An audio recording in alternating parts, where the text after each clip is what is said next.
2 vite më parë, familja Arapi humbi të birin, bashkëshortin dhe babain e 2 fëmijëve.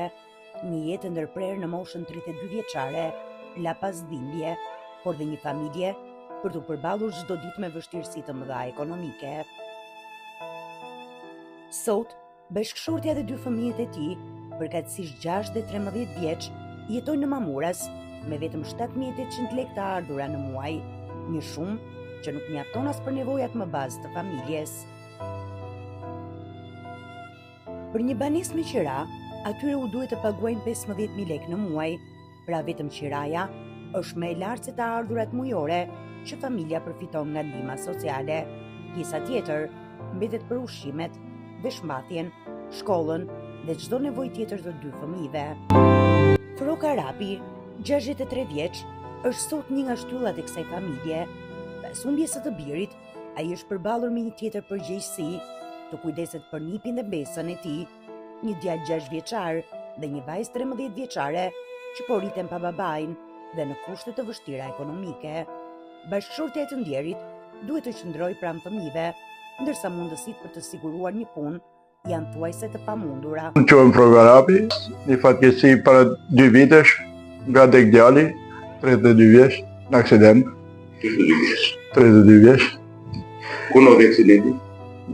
Ke ura drojës në kryqëzim aty. Ngalen djale, vajzë e nusën.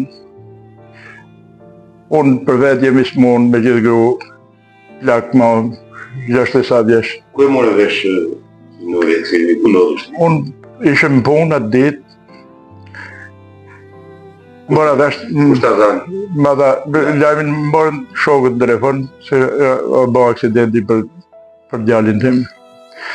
Shkum e pa në vend djali, aty shem e pa, ishte coptu djali. Ishte me makinë djali, me motor? Djali motor. Me motor. Në këtë situatë të vështirë, ndihma e parë ka ardhur nga njerëzit e komunitetit. Ramiz Vokthi dhe Sajmir Shytaj, pasi janë njohur me historinë e familjes, kanë kontribuar me ndihma në të olla, por edhe kjo ndihmë, sado e çmuar, mbetet vetëm një zgjidhje e përkohshme për një familje që ka nevojë për mbështetje të vazhdueshme. Vesaj që rëzu prej fisit ja di hallin tjetrit. Shqipëria din, shumë njerëz në botë e din, që më ka gjerë. Pa të keqën dhe me këmë gjetë jallë gjëji.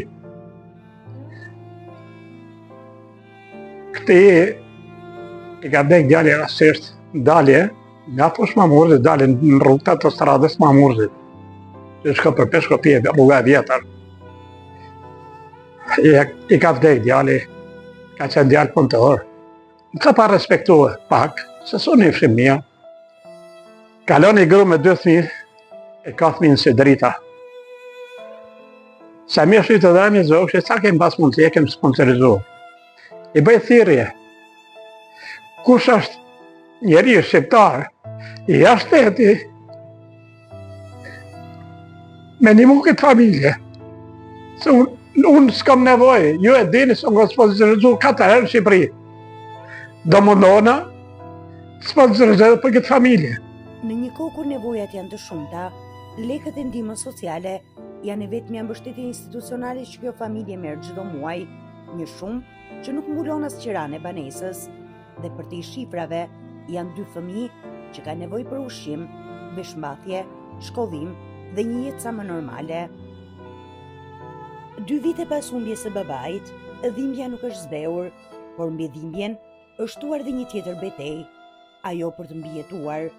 Gjyshi i tyre apelon ndaj shoqatave, organizatave bamirëse, institucioneve dhe çdo qytetari që ka mundësi të ndihmojë, sepse për këtë familje edhe një ndihmë e vogël mund të bëjë ndryshimin. 2 fëmijë në Mamuras kanë nevojë jo vetëm për kujdes, por për një mundësi për të vazhduar jetën me dinjitet.